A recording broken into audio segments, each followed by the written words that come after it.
ശബരിമല യുവതീ പ്രവേശനത്തിൽ നിലപാട് മാറ്റിയിരിക്കുകയാണ് സംസ്ഥാന സർക്കാർ. ഈ നിലപാട് മാറ്റത്തിന്റെ സൂചനകൾ നമ്മൾ നേരത്തെ തന്നെ പ്രേക്ഷകരിലേക്ക് എത്തിച്ചതാണ് എങ്കിൽ അത് ഔദ്യോഗികമായി ഇപ്പോൾ അറിയിക്കുന്ന ഒരു സാഹചര്യം ഉണ്ടാകുന്നത് സുപ്രീം കോടതിയിലാണ്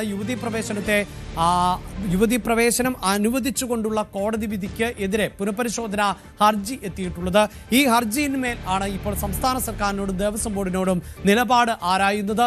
അവിടെയാണ് സംസ്ഥാന സർക്കാർ നേരത്തെ ഉണ്ടായിരുന്ന നിലപാടിൽ നിന്ന് പിന്നോട്ട് പോകുന്നത്. ഇപ്പോഴിതാ സംസ്ഥാന സർക്കാർ ആചാര സംരക്ഷണത്തെ അനുകൂലിച്ചുകൊണ്ടുള്ള നിലപാടാണ് ഇപ്പോൾ സ്വീകരിച്ചിട്ടുള്ളത് എന്നതാണ്. ഇത് നേരത്തെ സ്വീകരിച്ചിരുന്ന, അതായത് യുവതികൾക്ക് പ്രവേശനം അനുവദിക്കണം എന്ന മുൻ നിലപാടിൽ നിന്നുള്ള മാറ്റം ആണ് എന്നതാണ് എടുത്തു പറയേണ്ടത്.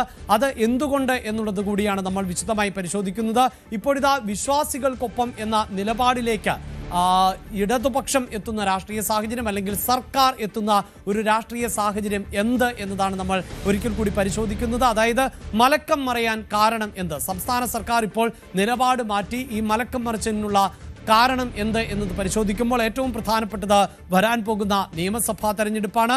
അയ്യപ്പ സംഗമം, സ്വർണ്ണക്കൊള്ള ഉൾപ്പെടെയുള്ള വിവാദ വിഷയങ്ങൾ ആ മലക്കം മറിച്ചലിന് കാരണമാണ് എങ്കിൽ അത് മാത്രമല്ല മലക്കം മറിച്ചലിന്റെ കാരണങ്ങൾ ആയി പറയാനുള്ളത്.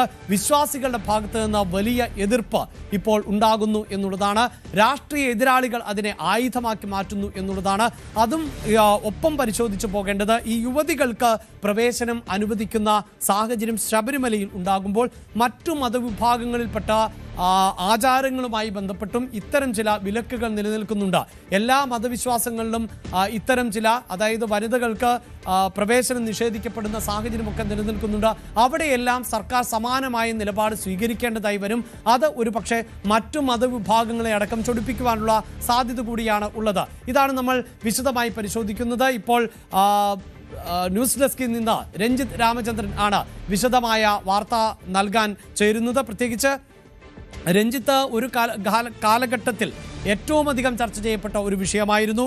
അവിടെ യുവതീ പ്രവേശനത്തിന് വഴിയൊരുങ്ങിയത് അന്ന് സംസ്ഥാന സർക്കാർ സ്വീകരിച്ച നിലപാടായിരുന്നു. അതിൻ്റെ അടിസ്ഥാനത്തിലാണ് കോടതി അത്തരത്തിലൊരു വിധി പ്രസ്താവിച്ചത് എന്നത് നമുക്കറിയാം. പിന്നീട് വിശ്വാസ സംരക്ഷണവുമായി ഒരു വിഭാഗം, മറുഭാഗത്ത് വനിതാ മതിൽ തീർത്തുകൊണ്ട് പുരോഗമന ചിന്താഗതിയുമായി സർക്കാർ.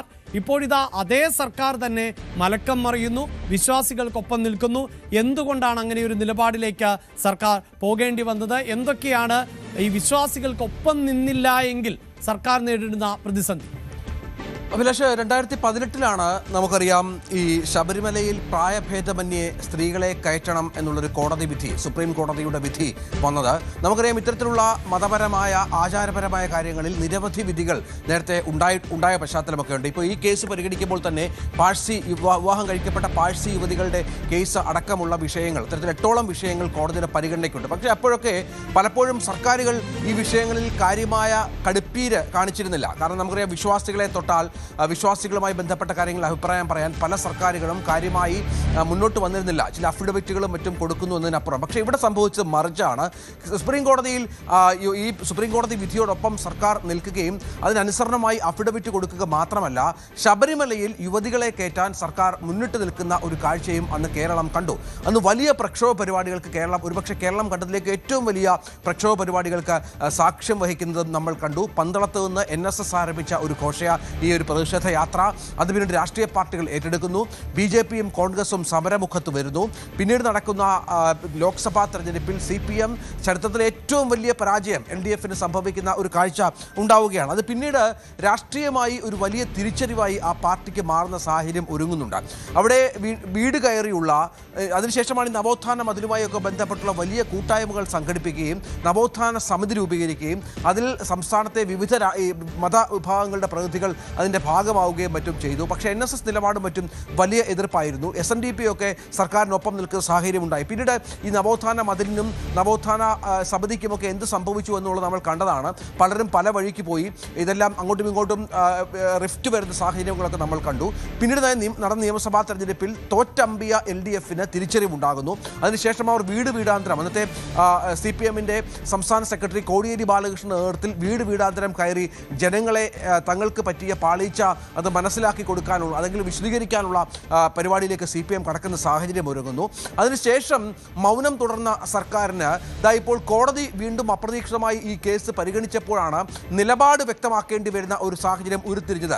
ഒരുപക്ഷെ തെരഞ്ഞെടുപ്പിന് മുൻപ് ഇത്തരമൊരു സാഹചര്യം ഉണ്ടാകുമെന്ന് CPM-ഓ സർക്കാരോ പ്രതീക്ഷിച്ചിരുന്നില്ല എന്നുള്ളതാണ് വാസ്തവം. പക്ഷേ കാര്യങ്ങൾ സംഭവിച്ച് നേരെ മറിച്ചാണ്. കോടതിയിൽ ഇതുമായി ബന്ധപ്പെട്ട ചോദ്യങ്ങൾ സ്വാഭാവികമായി ഉണ്ടാകും. സർക്കാരിൻ്റെയും ദേവസ്വം ബോർഡിൻ്റെയും നിലപാട് വളരെ വ്യക്തമായി കോടതി ചോദിച്ച പശ്ചാത്തലം ഉണ്ടാകുന്നു.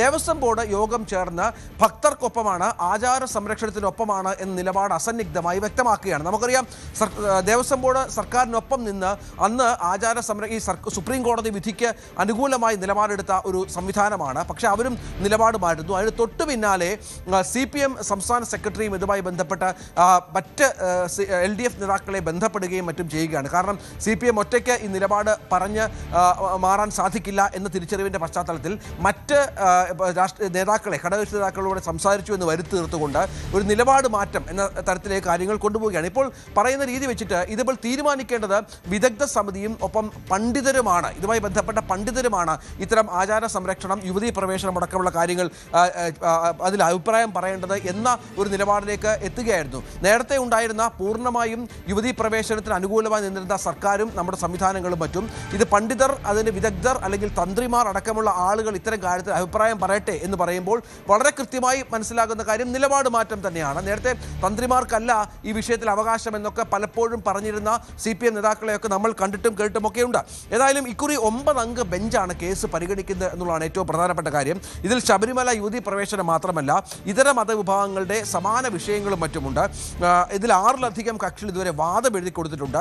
2008 നിലപാട് സംസ്ഥാന സർക്കാർ ഇപ്പോൾ കോടതിയെ അറിയിക്കാനും പോകുന്ന പശ്ചാത്തലം ഒരുങ്ങുകയാണ്. അഭിലാഷ്. യെസ്, എന്തായാലും ഒരു തെരഞ്ഞെടുപ്പ്, ആ തെരഞ്ഞെടുപ്പിന് മുമ്പ് സർക്കാർ സ്വീകരിച്ച നിലപാട് 2019 ലോക്സഭാ തെരഞ്ഞെടുപ്പിൽ വലിയ തിരിച്ചടിയായിരുന്നു ഇടതുപക്ഷത്തിന് നൽകിയത്. എങ്കിൽ മറ്റൊരു തെരഞ്ഞെടുപ്പ് മുന്നിൽ നിൽക്കുമ്പോൾ ആണ് ഇടതുപക്ഷം തന്നെ നേതൃത്വം നൽകുന്ന സർക്കാർ നിലപാടിൽ നിന്ന് മാറുന്നത്. അതായത് വിശ്വാസികൾക്കൊപ്പം എന്നതാണ് ഇപ്പോൾ സർക്കാരിൻ്റെ പുതിയ നിലപാട്. ഈ നിലപാടാണ് സുപ്രീം കോടതിയിൽ എത്തുകയും ഇനി പുനഃപരിശോധനാ ഹർജി പരിഗണിക്കുമ്പോൾ നിർണായകമാകാൻ പോവുകയും ചെയ്യുന്നത്. കൂടുതൽ വാർത്തകൾക്ക് News 18 Keralam YouTube channel subscribe ചെയ്യുക.